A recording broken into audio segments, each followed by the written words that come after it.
السلام عليكم ورحمة الله، كيف حالكم؟ إن شاء الله تكونون بخير. فيديو جديد من نهر الفرات. طبعا اليوم نشهد زيادة منسوب نهر الفرات.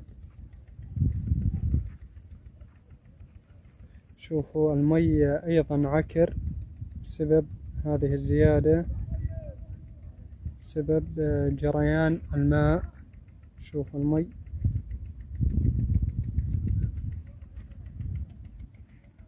طبعا الزيادة هاي عبارة عن نص متر زيادة للماء.